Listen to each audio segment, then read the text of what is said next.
देखते हैं for example haemolytic uraemic syndrome होता क्या है, right? It is very simple similar to the thrombotic thrombocytopenic purpura. Clinical features सारे सेम होते हैं, right, except neurological symptoms, right. तो और उसी के बेसिस पे जो है हम लोग क्या करते हैं, इसको डिफ्रेंशिएट करते हैं, राइट। अच्छा जी, तो हेमोलिटिक यूरेमिक सिंड्रोम में होता क्या है? सबसे पहले आप ये आप अपने जहन में रखें, ठीक है ना, कि ये होता है चिल्ड्रन में, राइट। ये चिल्ड्रन में होता है, राइट। और टीटीपी जो है, जो हम पढ़ के आए, ठीक है ना, वो किस में होता है? वो एडल्ट्स में होता है, ठीक है। और ये चीज़ होता है चिल्ड्रन में। अच्छा, चिल्ड्रन में होता किस लिए, ठीक है ना? कभी कभार क्या होता है कि फॉर एग्जांपल जो चिल्ड्रन है ना, वो अनकुक्ड फूड खाते हैं, ठीक है ना, मीट वगैरह अनकुक्ड होता है, ठीक है, कम्प्लीटली उसको कुक नहीं किया होता है, ठीक है। तो अनकुक्ड मीट जैसे ही आप खाते हो ना, अनकुक्ड मीट या अनकुक्ड फूड के अंदर जो है, आपको पता है क्या होता है अनकुक्ड फूड के अंदर? उसके अंदर कभी कभी क्या होता है, E coli, right. E coli obviously एक बैक्टीरिया है, ठीक है। ई कोलाई बैक्टीरिया होता है। और आप क्या करते हो कि आप जैसे फूड खाते हो ना, उसके उसके साथ ही फॉर एग्जांपल क्या होता है कि ई कोलाई बैक्टीरिया भी आपके स्टमक के अंदर आ जाता है, right. I hope you understand. ये इसका माउथ है, ये फूड खा रहा है, ये, ठीक है ना, ये इसका टंग है, फूड खा रहा है, ये एसोफेगस के थ्रू होते हुए ये स्टमक में आ गया, ठीक है, ये फूड। और इसके अंदर क्या बैक्टीरिया, कौन सा बैक्टीरिया? ई कोलाई बैक्टीरिया, ठीक है।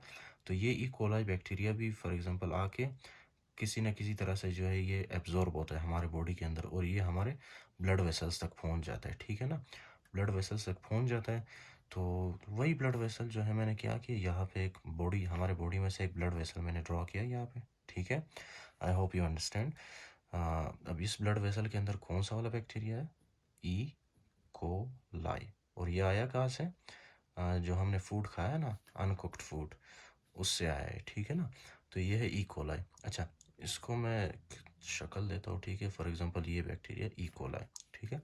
अब ये जो ई कोलाई जैसे ही हमारे ब्लड के अंदर पहुँचता है ना, ब्लड के अंदर पहुँचने के बाद ये क्या करता है, ये एक रिलीज़ करता है एक टॉक्सिन, ठीक है। ये टॉक्सिन है इसका, ये इसको कहते हैं भाईजान टॉक्सिन, राइट। ये टॉक्सिन है। इस टॉक्सिन का क्या नाम है? शिगा लाइक टॉक्सिन, ठीक है, SHIGA, शिगा लाइक टॉक्सिन, ठीक हो गया सर। Shiga like toxin. अच्छा, ये जो शिगा लाइक टॉक्सिन है ना, ये हमारे एंडोथेलियल सेल्स पे जैसे ही पड़ता है ना, एंडोथेलियल सेल्स को डैमेज करता है। जब एंडोथेलियल सेल्स डैमेज होते हैं, ये देखो 1 2 3 4, ये एंडोथेलियल सेल्स डैमेज हुए। डैमेज होने के बाद ये क्या रिलीज़ करते हैं? ये जो है वॉन विलिब्रेंट फैक्टर रिलीज़ करते हैं, ठीक है, वॉन विलिब्रेंट फैक्टर। वॉन विलिब्रेंट फैक्टर क्या करता है, यहाँ से जो प्लेटलेट्स जा रहे होते हैं, ठीक है ना, ये प्लेटलेट के साथ बाइंड करता है, ठीक है। प्लेटलेट आके वॉन विलिब्रेंट फैक्टर के साथ बाइंड करता है। और उसके बाद जो है ऑब्वियसली एक और प्लेटलेट आता है, ठीक है ना, एक और प्लेटलेट जो है इस प्लेटलेट के साथ बाइंड करता है, ठीक है। सो यहाँ पे फिब्रिनोजन होता है बीच में, ठीक है। एट द एंड हमारे पास क्या बनता है? प्लेटलेट प्लग बनता है, ठीक है, प्लेटलेट प्लग, ठीक है ना।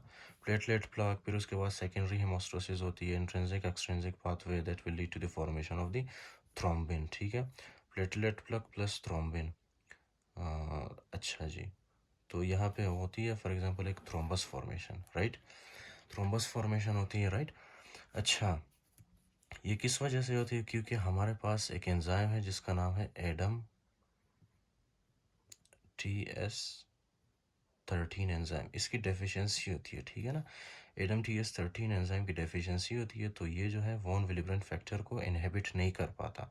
अब जब वॉन विलिब्रेंट फैक्टर इनहिबिट नहीं होता है हमारे बॉडी के अंदर, उसकी वजह से क्या होता है कि वॉन विलिब्रेंट फैक्टर प्लेटलेट के साथ बॉन्ड बनाता है, ठीक है, जिसकी वजह से प्लेटलेट प्लग और थ्रोम्बस फॉर्मेशन होती है। अच्छा, तो ये बिल्कुल जो है वो टीटीपी की तरह है, राइट। अच्छा, क्या है कि फॉर एग्जांपल कुछ ब्लड वेसल्स है जो हमारे किडनीज को सप्लाई कर रही है, right, micro blood vessels obviously, ठीक है। अगर वो ब्लड वेसल अगर आप उसको फॉर एग्जांपल बंद करोगे, ठीक है, उसकी जगह पे एक माइक्रो थ्रोम्बाई बनेगा, तो ब्लड एक जगह से दूसरी जगह हमारे किडनी तक नहीं पहुंच पाएगा, ठीक है, जिसकी वजह से किडनी में क्या होगा? रिड्यूस्ड ऑक्सीजन और रिड्यूस्ड न्यूट्रिशन। तो किडनी इंजरी हो सकती है इससे, ठीक है ना। अच्छा जी, अच्छा, यही माइक्रो थ्रोम्बस कभी कभी जो है क्या है कि हमारे ब्लड वेसल्स में ऐसे डिपॉजिट कर जाता है, ठीक है ना, ऐसे। ये देखो, ये ब्लू कलर में आपको जो नज़र आ रहा है, ये एक ब्लड वेसल है, ठीक है, जो हमारी टांगों को सप्लाई कर रही है, ठीक है। लेकिन इसमें कभी कभी क्या होता है कि एक माइक्रो थ्रोम्बस फॉर्मेशन होती है। और हमारे पास ब्लड वेसल्स में क्या होती है, रेड ब्लड सेल्स। तो ये रेड ब्लड सेल्स तेज़ी के साथ आता है और क्या होता है, इस माइक्रोथ्रोम्बाई के साथ हिट करता है, ठीक है, एक्सीडेंट होता है इसका।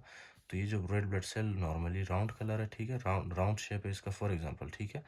तो इसका जो है एक ऐसे हेलमेट की तरह शेप बन जाता है, ठीक है, हेलमेट की तरह जो हम पहनते हैं, बाइकर्स पहनते हैं, ठीक है। तो इसको हम लोग क्या करते हैं, स्किस्टोसाइट्स या हेलमेट सेल बोलते हैं इसको, ठीक है। तो ये या तो इसको जो है ये इसका शेप ख़राब होता है, या तो फिर आरबीसी की ब्रेकडाउन होती है, हेमोलिसिस जिसको कहते हैं, ठीक है ना। अच्छा जी। लेकिन इसमें आपको एक बात याद रखनी चाहिए कि इसमें जो है ना, ये न्यूरोलॉजिकल सिम्टम्स नहीं होते, ठीक है। न्यूरोलॉजिकल सिम्टम्स बिल्कुल नहीं होते बच्चों में, ठीक है। और इसी बेसिस पे हम लोग इसको डिफरेंशिएट करते हैं कि ये हेमोलिटिक यूरेमिक सिंड्रोम है या टीटीपी है ये, ठीक है ना। टीटीपी में हमारे पास न्यूरोलॉजिकल सिम्टम्स होते थे, लेकिन हेमोलिटिक यूरेमिक सिंड्रोम में हमारे पास न्यूरोलॉजिकल सिम्टम्स नहीं होते, राइट।